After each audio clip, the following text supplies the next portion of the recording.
What you're looking for, you can find it here on the Hope TV. What you're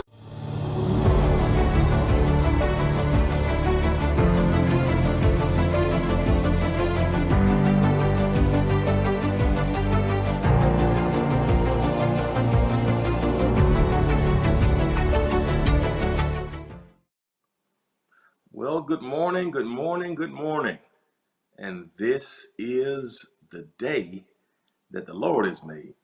And we should rejoice and we should be glad in it. So good to see you this morning and welcome to Hope TV.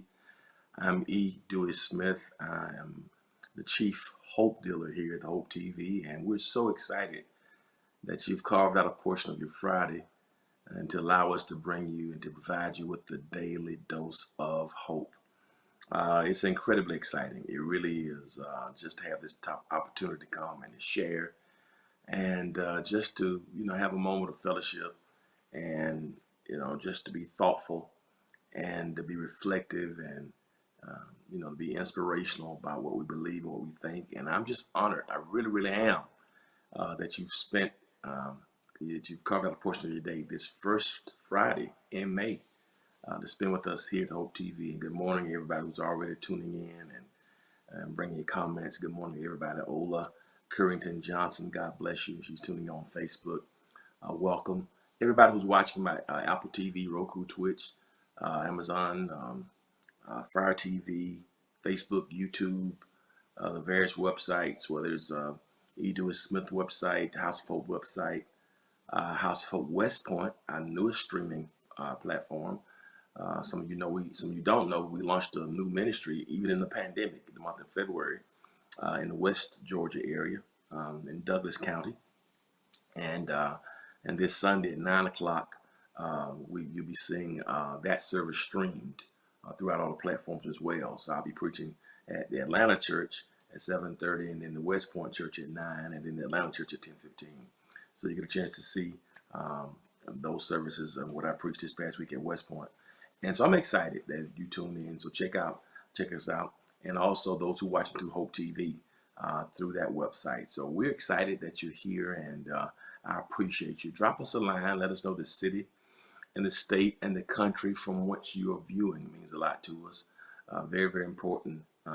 We'd love to hear from you. Our producers take it very seriously. And I want to thank all of our Hope TV team for what they do. We have about 43 people who they put a lot of effort, time. I mean, editors, producers, administrators, graphic artists, camera crew. I mean, producers, associate producers. I mean, it's a lot that goes into this. Those who host the shows, it's a lot. And I want to thank them for their support. And because without them making this vision come to reality, Hope TV wouldn't be what it is. It was just a thought for me 14 months ago. And now to see it come to reality, it's a blessing. And I'm grateful to them for all of the different shows. We have 32 different shows now that we're airing. We had 2 new shows this week alone. One called Gospel Buzz, which is a great show about the gospel music industry and guests, and you get a chance to hear from gospel music artists and some ministers as well.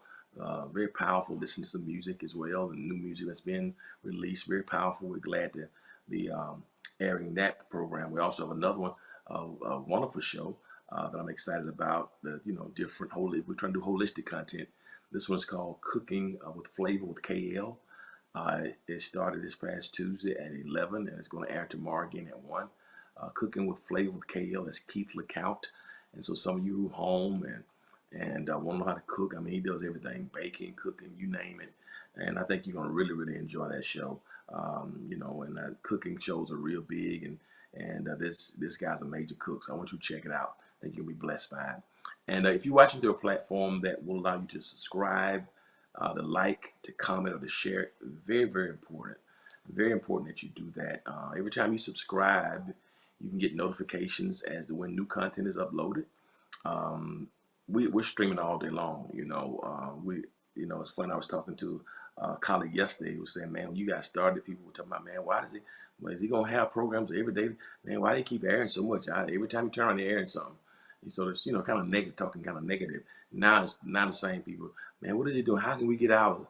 So you just never, you just got to follow the vision and stick with it. So if you want to get the notifications, as when our content is uploaded, subscribe to those platforms and thank me later because we got some great content that's being produced.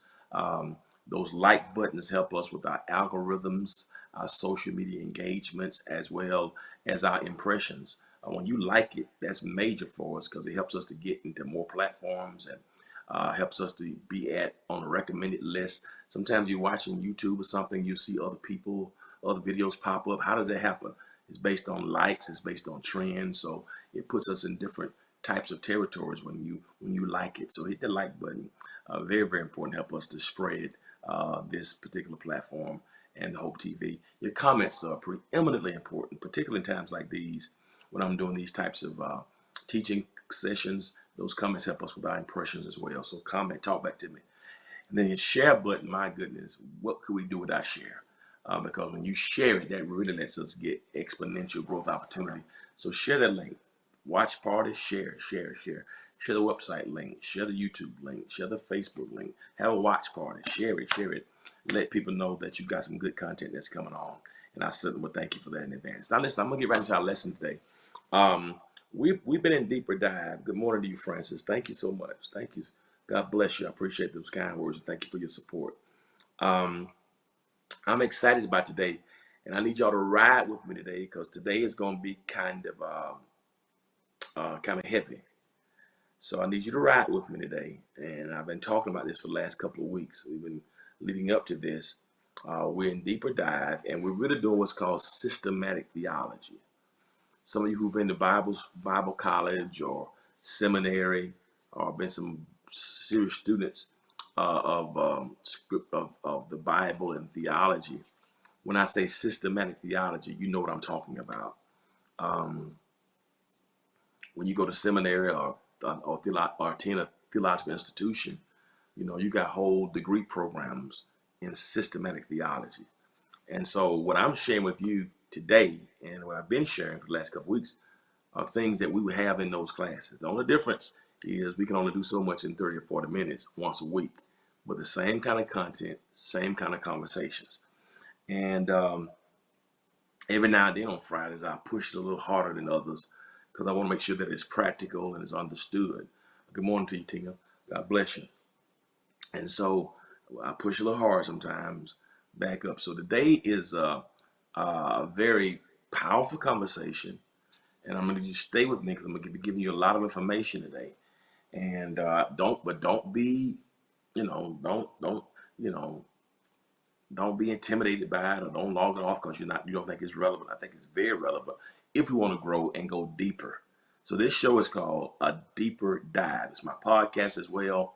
So this is not morning dew, that's devotional, and that's more inspirational to build us up. This is deeper dive. This is inspirational, but also kind of scholastic and thoughtful, and so a little deeper. And so I need your help today because we're gonna go there today. All right, and we're gonna be here for a minute because I kept looking at it, and there's no way I could do this in one session. So I'm not going to try. We've been talking about the providence of God. Okay, we've been talking about the providence of God really probably for the past month and a half, probably, if not longer. The providence of God. And the providence of God, we gave you a general definition. It is simply God is continually involved. That's simply what it means. And I'm not going to get happy right here. God is continually involved with all created things in a way that he keeps them existing. Lord Jesus. God is continually involved with all created things in a way that he keeps them existing and maintaining the properties with which he created them. All right? So providence is God's continual involvement. We looked at preservation. We looked at concurrence. We looked at three ways that God is continually involved. One was by preservation. One was by concurrence. And then now the theme, there's a sub-theme under this, is called government, how God governs. God is continually involved through concurrence. God is continually involved through preservation, but God is also continually involved through government. So the overall theme is the providence of God, but the sub-theme, I guess, today is govern. How does God govern? And we've been on government. How does God govern? We've been doing this probably last month. We've been on this for 2 months or so, the providence of God. And now, we talked about governance, we talked about providence, we talked about predestination, and I kind of teased this. Good to see you, Brenda Jordan. I kind of teased this a couple of weeks ago, and we talked about John Calvin, and we talked about predestination. We talked about Martin Luther. Okay, we talked about Martin Luther and the Reformation. I talked to you a little bit about John Calvin and Calvinism, how that relates to predestination. Now today we're gonna deal with an argument. We're gonna deal with some theological perspectives, right, about providence. That has really been a debate now for 500 years, and it's gonna make it relevant. It's gonna be two schools of thought about how does God lead us, about how is God involved, about providence. Um, and so there are two names I'm gonna give you today. One I've talked to you about before. Another one I'm going to introduce to you. Okay, I've talked to you about this guy John Calvin. Okay, so this is systematic theology. It's also the church history. John Calvin. John Calvin comes along in the 16th century, as it began, 16th century A.D. And John Calvin is a disciple of Martin Luther. Remember I told you a couple of weeks ago, Martin Luther is the guy who starts what's called the Protestant Reformation. Martin Luther wrote 95 Theses and hung on the church there in Germany because he was upset with how the mother church was handling things. And Martin Luther, kind of developed this whole doctrine of the priesthood of believers. And so the Protestant Reformation, you had Catholics, that was a mother church at the time. It was Martin Luther who started Protestantism. Um, Protestantism. And I dealt with that a while ago. And after Martin Luther, one of his proteges or mentees was called John Calvin.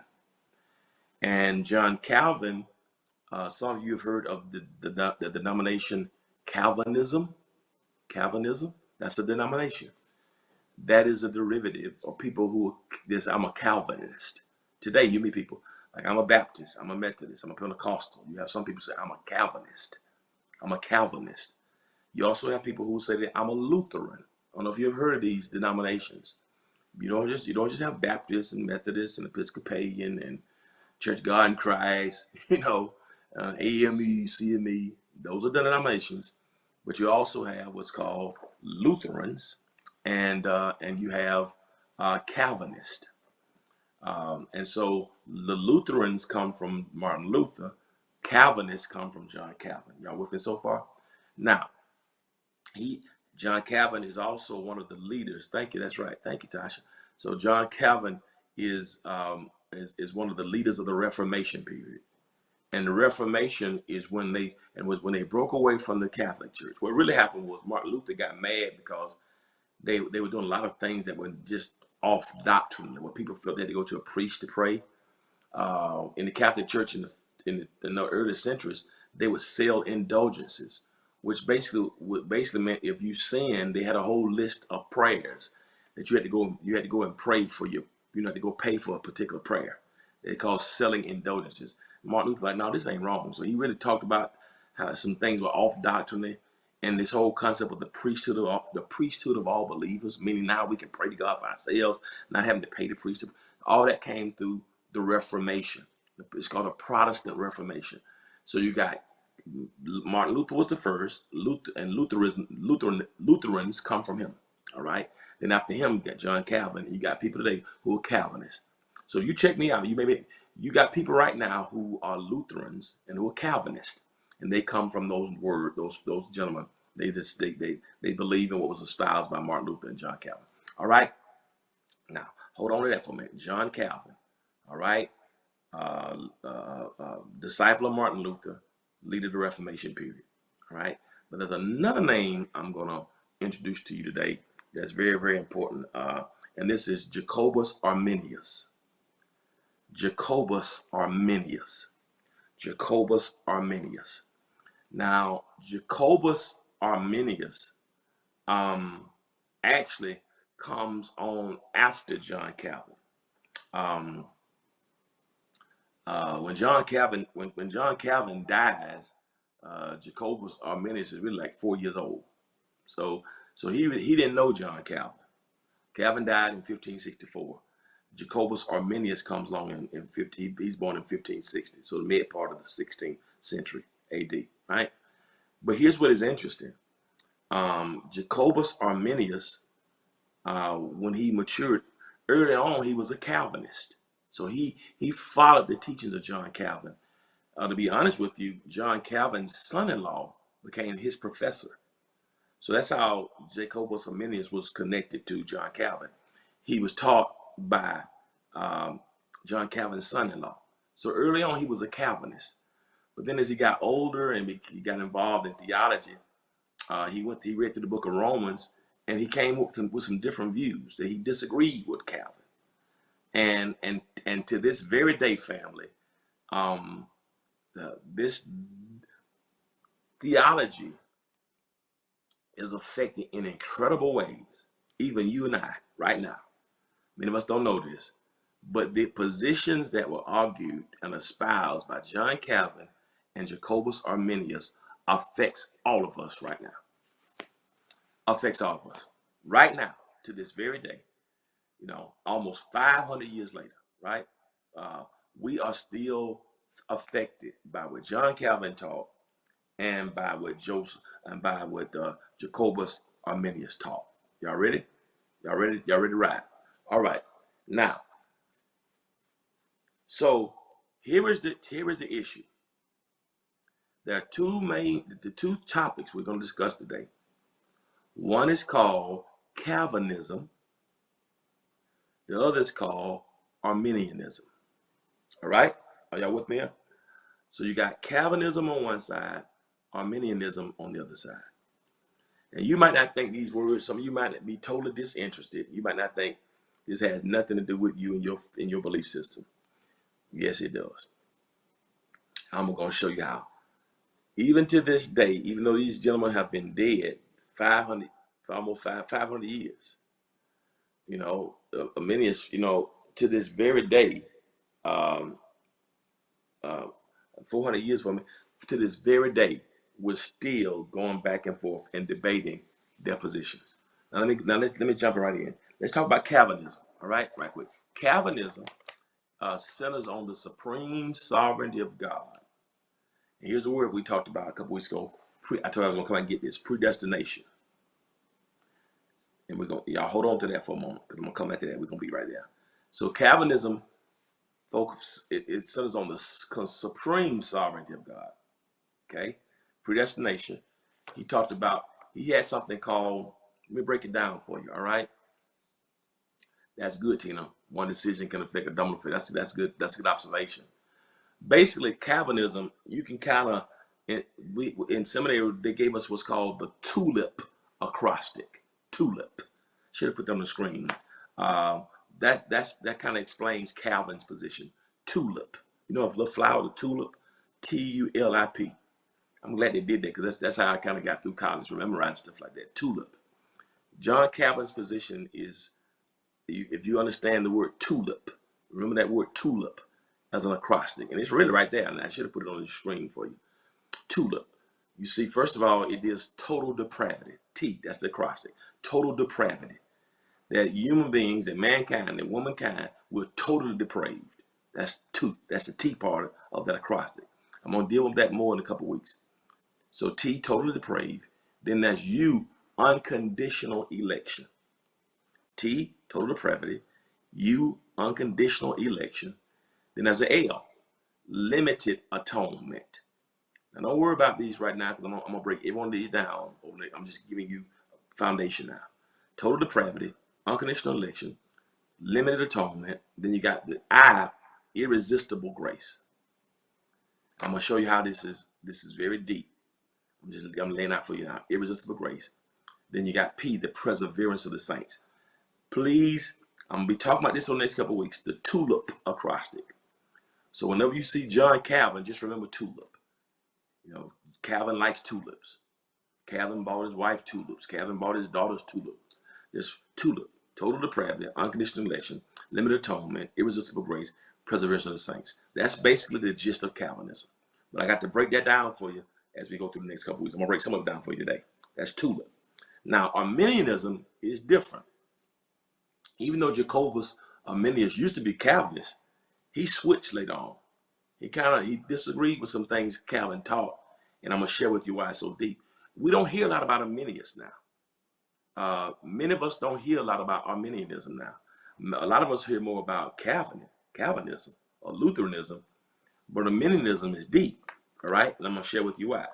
Now, what Arminianism does, it emphasizes, check this out, conditional election based on God's foreknowledge, man's free will through prevenient grace to incorporate God with atonement, Christ's universal atonement, resistible grace, and salvation.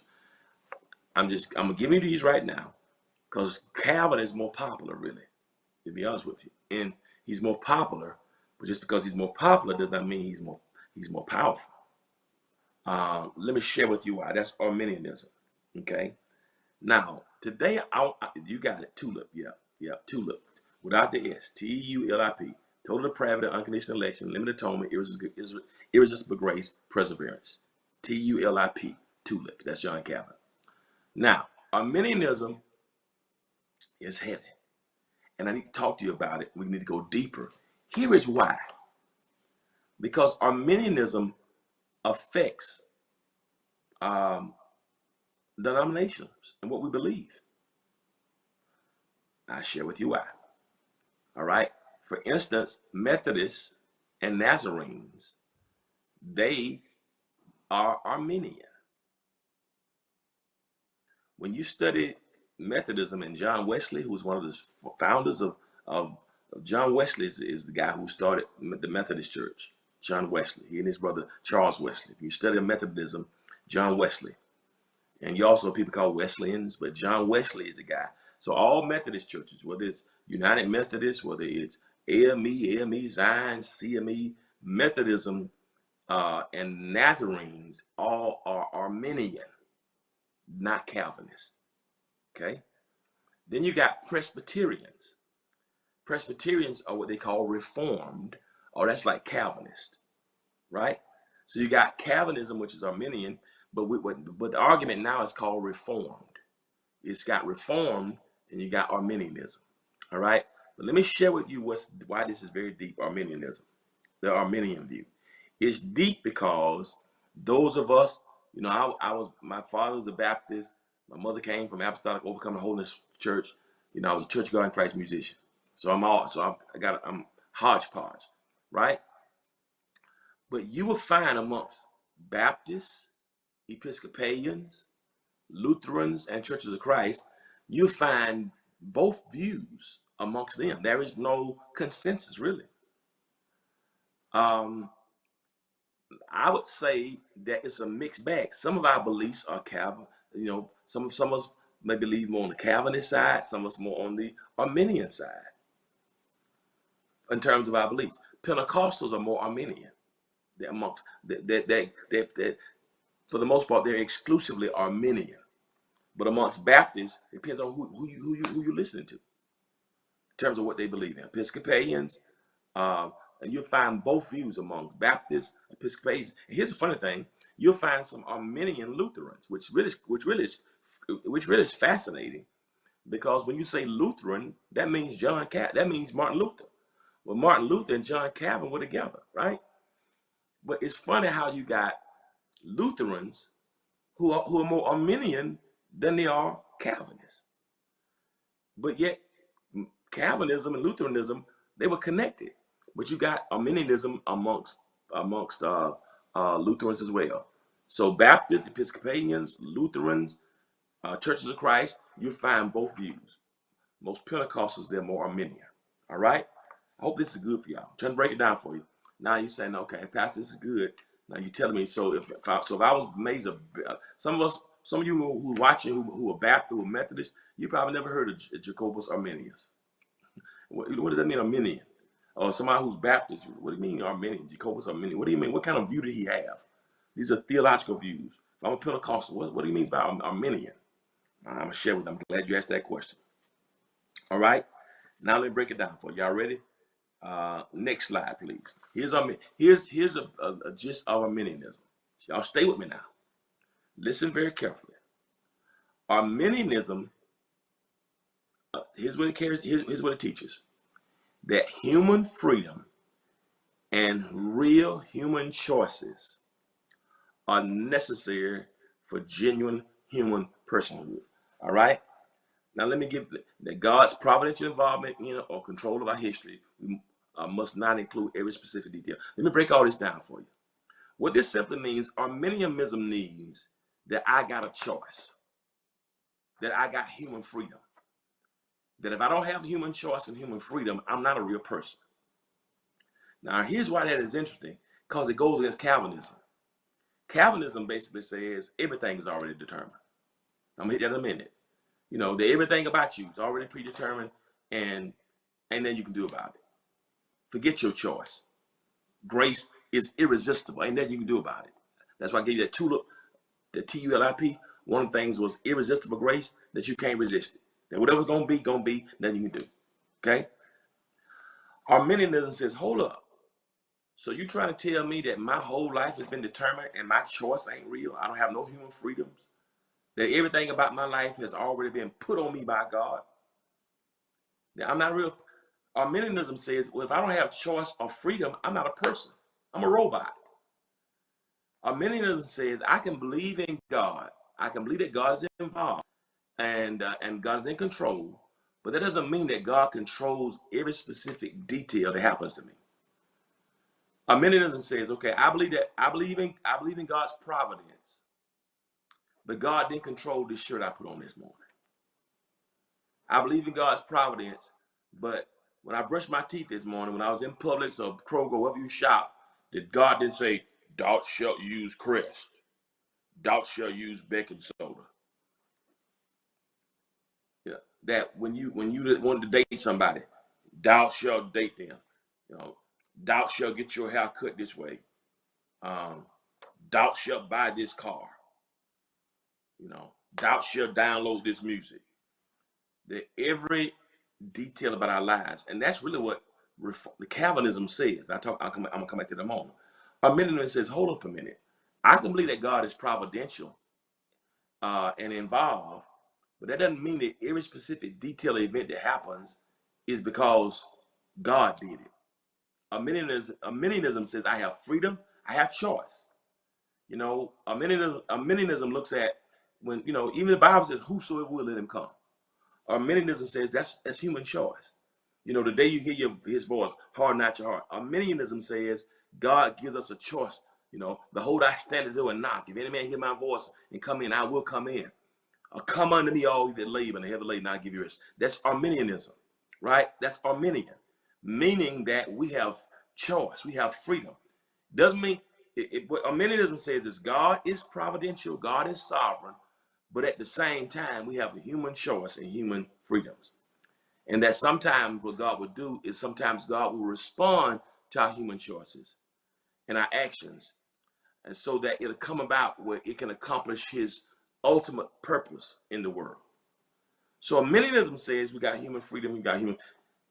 Arminianism, let me put it this way. Arminianism says you can believe that God is providentially involved and believe in human choice at the same time. Arminianism says I can believe that God saves the world, but God gives me the choice to decide on whether I'm saved. That God ain't gonna force me to be saved. That if I'm saved, it is because I have decided. We sing a song, I have decided to make Jesus my choice. That's really Arminianism. The Calvinists would say you didn't make the decision was made for you. Are y'all getting this? Are y'all hearing me? So Calvinism said it's an unconditional election. It was made for you. You don't decide. You can't choose grace. It's irresistible. Calvinism says before you came here, your election was already determined, and your choice has nothing to do with it. The Arminian thought says, hold up, no. We're not robots. We're a real person, and having real personhood, we have real freedoms. We can make necessary choices, and that God does not determine every detail of our lives. But what God can do is respond to our human choices and actions and decisions, and God can make it come out where His purposes can be accomplished. Are y'all with me? So that's what the Arminian thought is. All right. Let me give you a couple more things on Arminianism right quick, because I know I'm just introducing this today. All right. Y'all with me? I'm doing okay. Y'all with me so far? Y'all holler at me. Let me know if y'all getting this, because I know. So maybe y'all talk to me if you can. All right. Next slide, please. So Arminianism says this: every discrete particle, object, or person isn't a part of God's specific plan. What does that mean by that? Last night I watched the Lakers and the Clippers. Well, what was it? AD got hurt, LeBron hurt. I'm just so sick of the Lakers, and I want to cuss at the TV last night. Y'all pray for me. Arminianism says that I had a choice whether or not I want to cuss at the Lakers last night on TV. God did not preordain that on May the 7th, that E. Dewey Smith would feel like cussing at the Lakers last night as they were getting lambasted and just demolished by the Clippers. God didn't preordain that last night Anthony Davis would hurt his ankle. That wasn't a part of God's plan, y'all. Okay, be quiet, Emmanuel. Don't you start this, Emmanuel. Don't you start. I'm talking about predestination, and you starting, Emmanuel. Get out. I rebuke that spirit. I rebuke that. Get your mouth right, Emmanuel. So, Arminianism says God wasn't concerned when you chose to watch the Lakers and the Clippers last night. They ain't had nothing to do with God. That wasn't the eternal plan of God. God's specific plan did not involve whether you're gonna watch the Hawks play against the Suns. So Arminianism says the Arminian view is every discrete particle, object, person isn't a part of God's plan. It wasn't God's plan for you to give a guy your phone number or you to date child in the 12th grade. God didn't predetermine who's gonna take you to your junior prom. God got much bigger things to do than decide who you went to the prom with, and what you gonna use your uncle car or your daddy car. That's not. You had a choice. What color you were gonna wear. So the Arminian view. Are you listening? That's what Arminian. Also, the Arminian view means that God's will cannot include evil. See, here's the problem with Calvinism. I'm gonna get to that in a moment. Calvinism says if everything is already predetermined before we got here, then that means our choices to sin or our choices to do evil were predetermined by God. Now, I wish we could not. Now, part of that sound good, because now, because I believe that, I can say, well, Lord, it ain't my fault. I'm a Calvinist. It ain't my fault. I sin. You determined this way back then. And good thing we got this Arminian view, because if it wasn't, we'd be blaming God for everything, right? So while Calvinist says everything was predetermined, unconditional election, already chosen, which means every detail is already determined. Arminianism says, no, hold up. The Arminian view says, no. If you're saying that, what you're saying is God's will is evil. They said, no. God's will isn't evil. And here's another thing the Arminians say. God's will isn't always done. Now, here's why it's important. Because I was thinking God's will going to always be done. Not necessarily. It wasn't God's will for Adam and Eve to fall in the garden. It wasn't God's will, right? That wasn't God's will. That was not what God desires.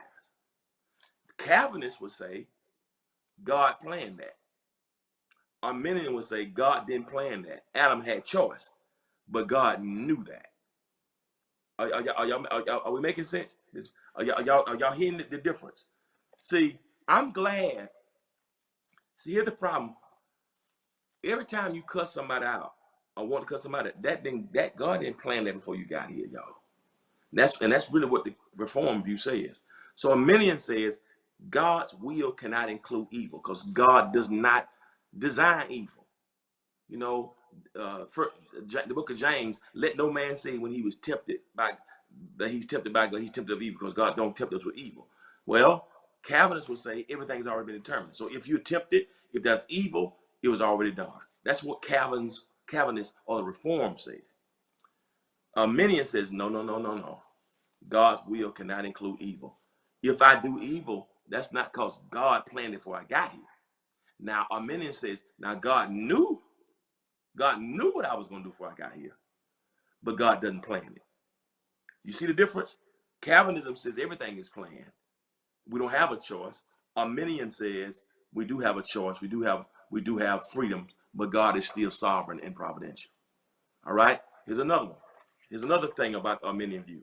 Arminians also believe that everything that happens is not what God desires. Everything that happens in our lives is not what God desires. Calvinists would say everything that happens is what God did. And sometimes, y'all, I'm gonna go a little deeper here. Sometimes we're Calvinists and we don't even know it. Let me throw this at you right quick. How sometimes we vacillate between the two. Let me give you an example. Have you ever been to a funeral and somebody was in a car accident, right? And the preacher get up or somebody come and make remarks and say, God don't make no mistakes. Or a person is dead, we just got to accept the will of God. Y'all come here. Don't hang up. Don't hang up. Because I'm talking about you. Talking about us. You know, we go to the funeral and say, God is too wise. God is too good to do wrong and too wise to make a mistake. This is the will of God. You ever heard at a funeral before? Hey, y'all, we just got to accept this is God's will.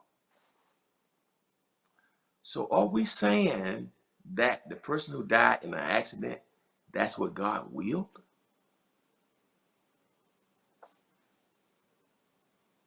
Did God plan way back then for this person to die in a car accident? And that was God's will. Or mass shooting, 20 people get killed. Hey, y'all, we just got to accept the will of God. So you telling me that these 20 people that got shot, these kids that got shot in the school down in Florida or Columbine or Newtown, you trying to tell me that was the will of God? God is too good to do wrong. God is too wise to make a mistake. So are you saying to me that God willed that a mass shooter get AR-15 rifles and go into school and go into church and shoot up everybody? Do you not? Now y'all gonna start putting it, right? Some of us have heard it. Some of us have said this is the will of God. Are we saying that every time somebody dies like that, that was the will of God?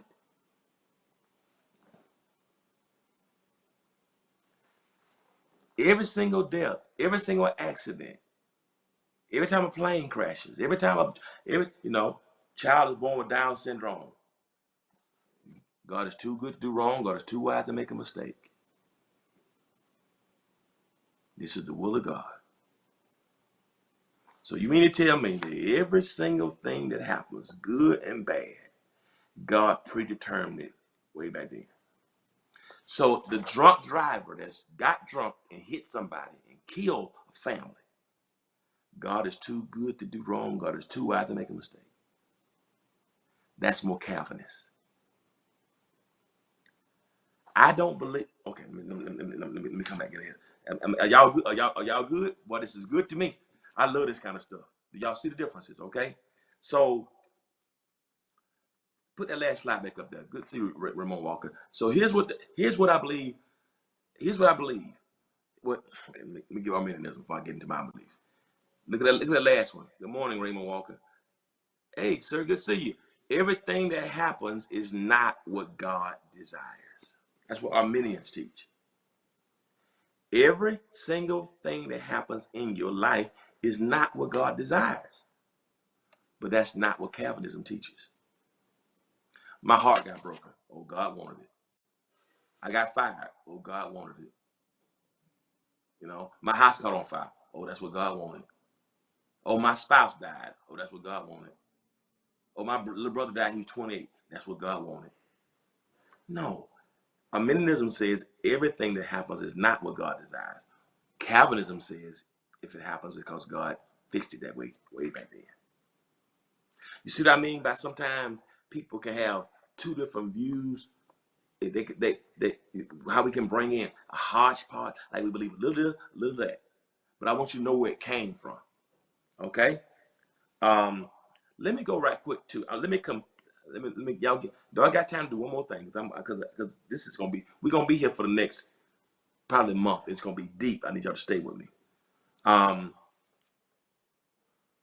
let me go to the first slide about. Let me come. I was trying to find a good way to do this, and I researched and I'm gonna give you a comparison. I was able to pull this one online that had them side by side, so it made it easy for me to do it like this. It was pretty good. Let me give you a side by side comparison between Calvinism versus Arminianism. Y'all ready? All right. Thank you. That's what I wanted. Now we're gonna compare them right quick, okay? And as I compare these, I want you to think about what you believe, your belief system. Because what you're going to find out is, man, I'm more Calvinist when it comes to this, or I'm more Arminian. And I'm going to show you these things are very different and why we need to know why we believe what we believe, because some of us don't even know why we believe what we believe, but I want us to dissect it. Okay? Y'all please share this link with somebody. This is good stuff, okay? This ain't fake it till you make it or you got haters. I'm sick of sermons about haters. I want to go deep. Help me understand my theology, all right? So here is Calvinism versus Arminianism. All right, put that Arminianism. Put that M on Arminianism, please. Unless it's too big on the screen, need to be an M on that Arminian. Yeah. No, the first slide. Go back. The first one. Go back to the comparison. No, the very first one you had up there. Comparative beliefs. Yeah. You see at the very top. It needs to be an M on that end of the Arminian, if you can. You see it? All right, let me go. I just saw. Yeah, I want for people taking notes. All right. Uh, compare beliefs of Calvinism versus Arminianism. It needs to be an M on the very end. SM. Yeah, thank you. That's what I want. Thank you. My beliefs is off the chain today. Good God Almighty, off the chain. Go ahead on with your bad self. All right, Arminianism. This is a lot. Are y'all with me? Let's break it down. All right, let's break it down. We're gonna break it down. I'm gonna give you the belief. I'm gonna give you a subject, and then we're gonna compare. Okay, what is God's sovereignty? Okay, here's God's sovereignty. The sovereignty of God is the belief that God is in complete control over everything that happens in the universe. Sovereignty. God is in control. God can do what God wants when He wants. Everything that happens, God is over it. He is supreme, and His will is the final cause of all things. Y'all ready? Y'all ready? Now, y'all ready? Now, so God's sovereignty. God is in control. God can do what He wants, when He wants, how He wants to do it. That's God's sovereignty. Don't need your vote. Don't need your that God is sovereign. God is in control, right? But there are two different perspectives on sovereignty. First is Calvinism. Let's look at Calvinists. How does Calvinists view sovereignty? Now check it out. In Calvinist thinking, God's sovereignty is unconditional, unlimited, and absolute. All right? God's sovereignty is unconditional, unlimited, and absolute. Now that sounds good when you first hear it. Okay, God, yeah, I agree with that. God got unconditional, unlimited, absolute. Now here's where it gets interesting. So many of you might not have no problem with that first sentence. Like, okay, that's cool. I can believe that. I'm Calvinist. Here's where you got to watch it. Calvinists also believe all things are predetermined by the good pleasure of God's will. Hold it. Slow down. Don't run through that. Don't run through that. Don't fast read this. Slow down. Chill. Stop. Whoa. Red light. Stop sign. Period. Please. Listen to me and read. Reading is fundamental. R-E-A-D. Very important. That second sentence is where it gets tricky. All things are predetermined by the good pleasure of God's will. So God foreknew because of his own planning. That's where it gets deep. All things are predetermined by the good pleasure of God's will. All things? All things. That means who go to heaven? Already God chosen. God determined it by his will. Where you gonna work? Who you gonna marry? All things. If you're gonna put red streaks in your hair or get a purple wig, all things. What kind of car you gonna buy? You went and bought the car you bought that Honda because God did it. God woke you up and said, go get a Honda. You were pre-wired. What color you gonna get? What color interior is gonna be? Everything was predetermined. Unconditionally. That every aspect of your life, everything's gonna happen. Everything's gonna happen. Predetermined by his will. What you gonna wear today? Were you gonna eat Fruit Loops or Raisin Bran? Whether you have a banana? It was predetermined. God determined for some of us to be fat. It had nothing to do with your workout, your diet. It was already. If you're fat, that was chosen by God. Just go on to Krispy Kreme, do it. Ain't got nothing to do with you. It was all determined by the good pleasure of God's will. God foreknew because he planned it. See, the problem with that, it can make you lazy. And it can make excuses for your behavior. Lord, thank you. I can't do about this fat no way. You made me this way. So let me go on and enjoy it. Because the reason why you knew it because you planned it.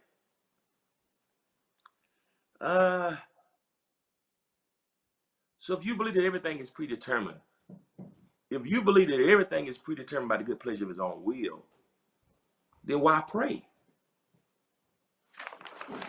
Why am I praying if everything is already predetermined? Why am I worshiping? What you fasting for? Fasting for what? Praying for what? If it's already predetermined, what's the purpose of fasting and prayer? Am I making sense? If it's already predetermined, then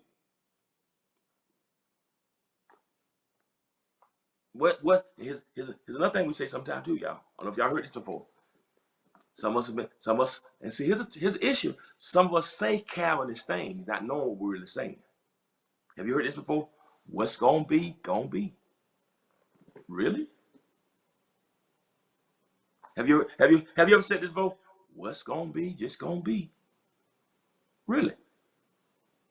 Why is what's gonna be just what's gonna be? That mean you got no authority? Are you saying it was already predetermined? Have you ever heard that before? Has anybody ever heard that before? You know, hey, it is what it is. What's gonna be, gonna be. Can't do nothing about it. What's gonna be, gonna be.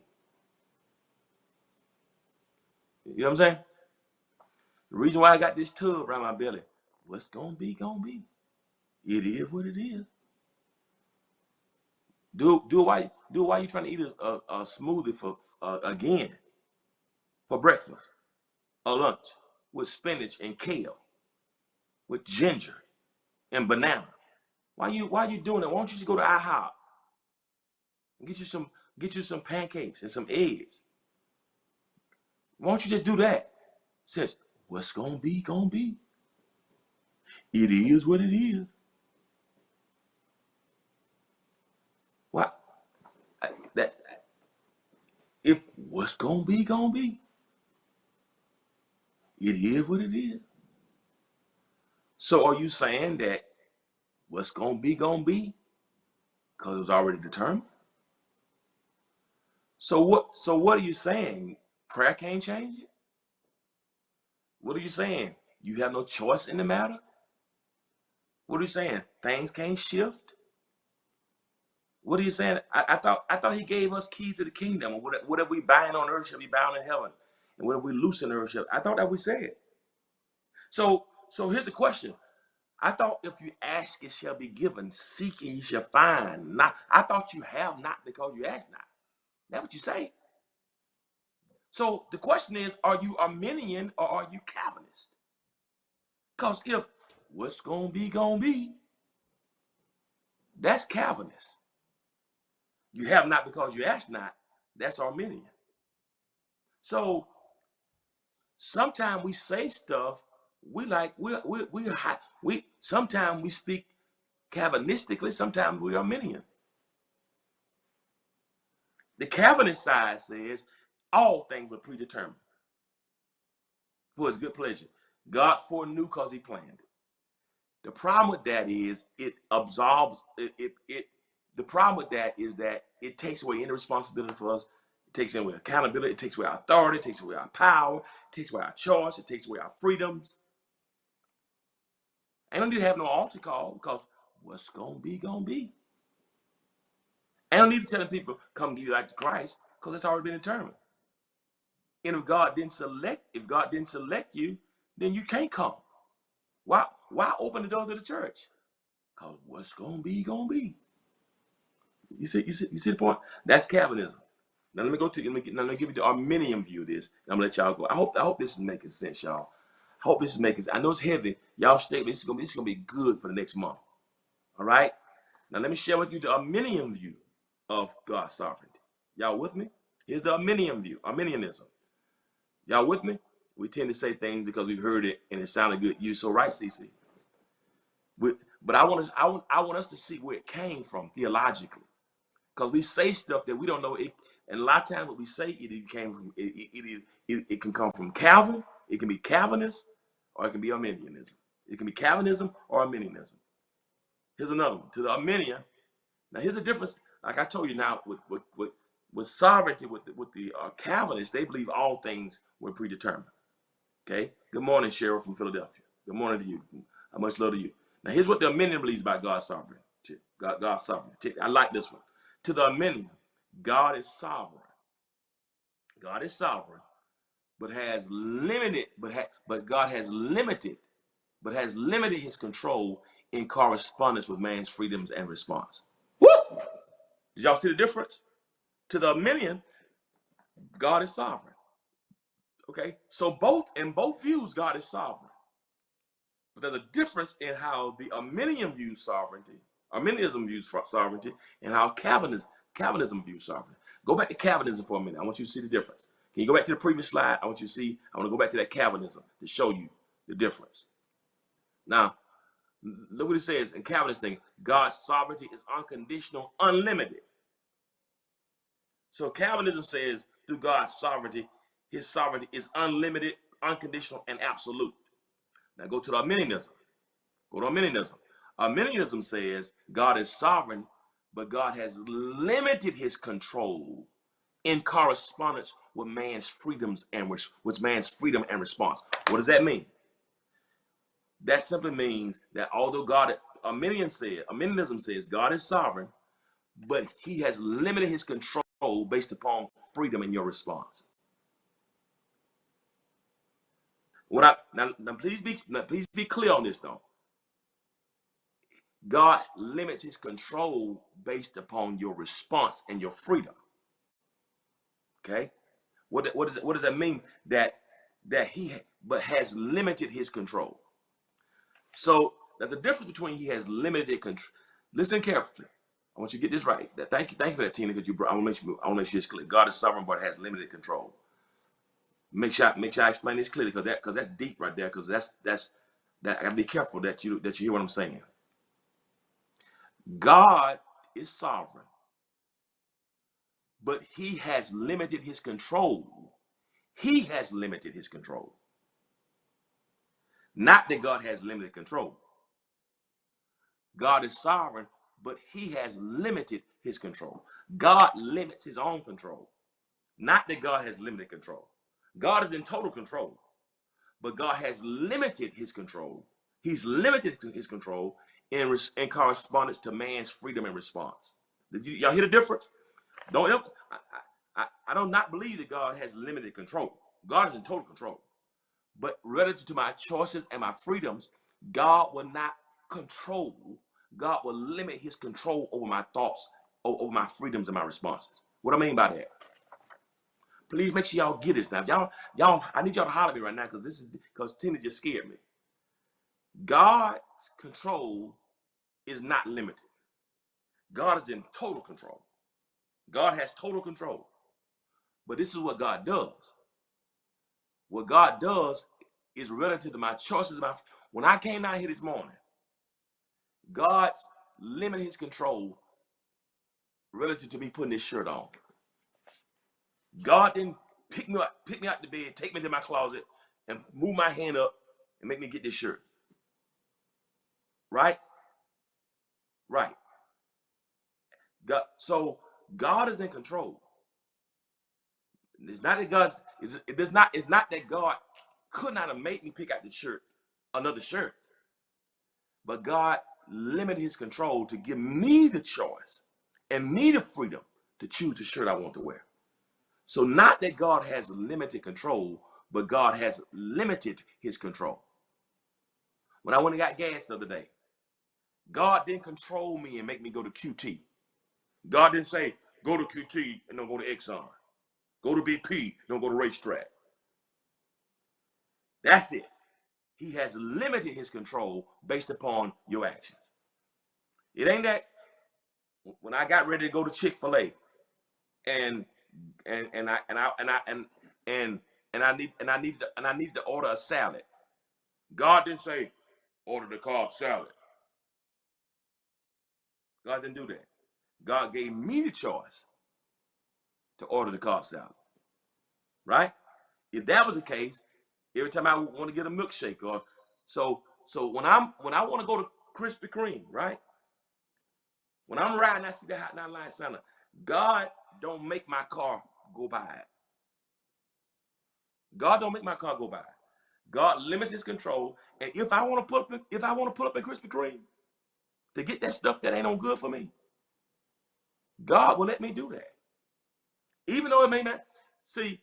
So God ain't gonna make that choice for me. He limits his control. Now, is he still in control of my car? In control of me? Yes, he is.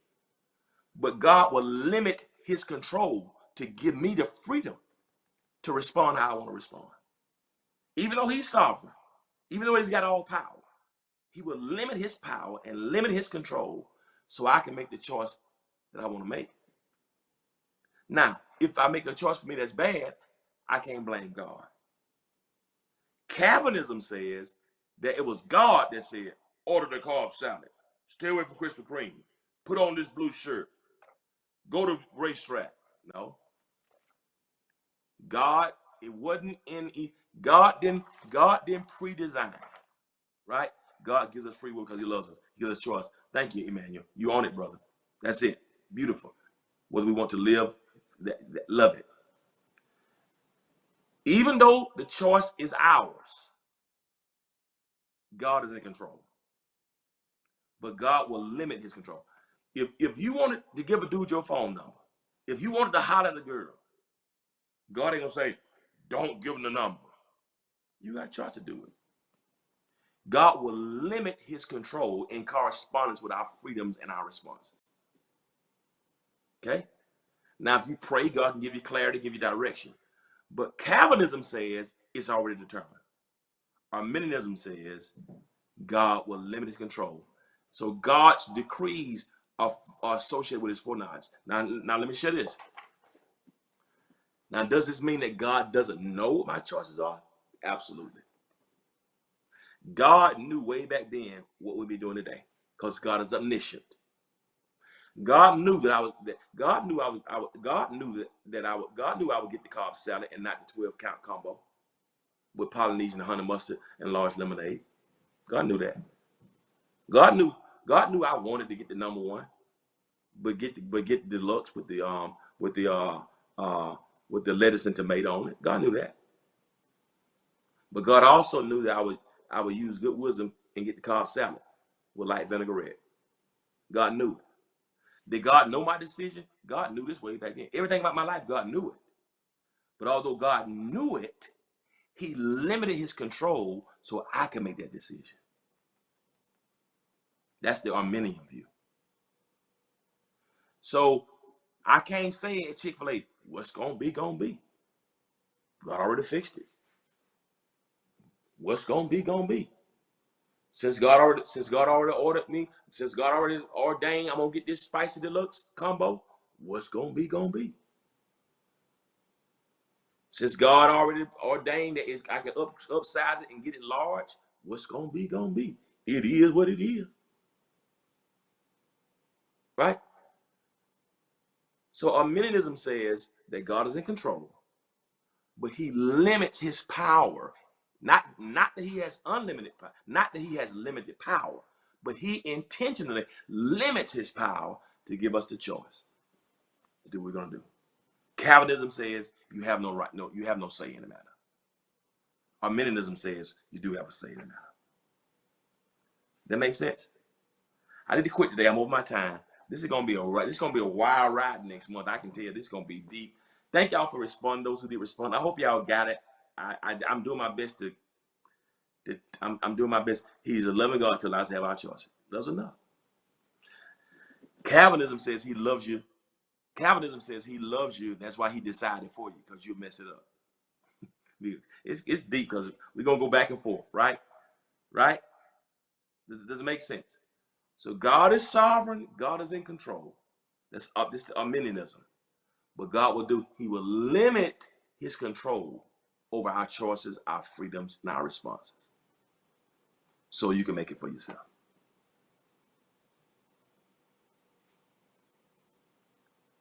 We'll talk more. Y'all please log on. Please don't stay away next Friday because it's going to get deeper. I promise I'm going to do better. It's just hard for me to teach this and not seeing your faces to see, are you getting it? Do you have questions? It's hard. This because it's heavy. I want to make sure it's clear. It's got to be crystal clear. So we're talking about Arminianism versus Calvinism. And you can check this out. You can Google what I'm saying. Everything I'm telling you is systematic theology. I hope y'all got it. And because sometimes we can be Calvinists and not even know it. Sometimes we sound like we're Arminian. Sometimes we sound like we're Calvinists. But you're gonna. I think if you stay with me, you're gonna enjoy this. It's gonna be very enlightening. And y'all ride with me for the next couple weeks on Fridays, because we're gonna go there. It's gonna be very deep now, and it's gonna challenge. I'm gonna push you. Kind of started light today, but I'm gonna be pushing you. So you say you want to go deeper dive. The next month gonna be deep. So make sure you bring your scuba diving gear with you, because we're gonna be going down there, and I just need you to, part of me says don't do it because it's online and I can't, but it's deeper dive. I'm gonna do my best to go deep and make sure we don't drown. All right.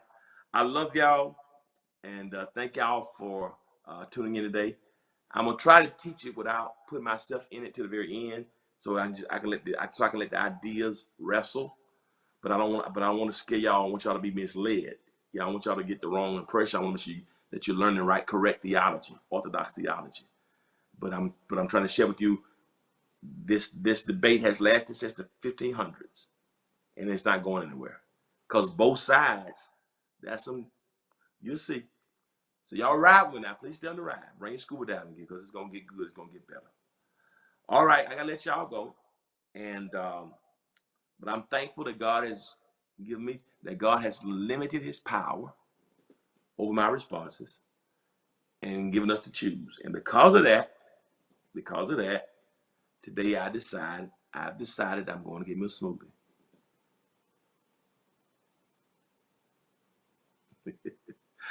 I'll see y'all next time. We'll be back tonight, 11 o'clock for Friday Night Live. I hope y'all have a blessed day. I enjoyed this. I love this. This kind of stuff here. I can do this all day. I love this more than preaching. I love this. Thank y'all for sharing with me today. Gotta let y'all go, but as always, remember this: if you'll be good to God, God will be good to you. Till next time, peace.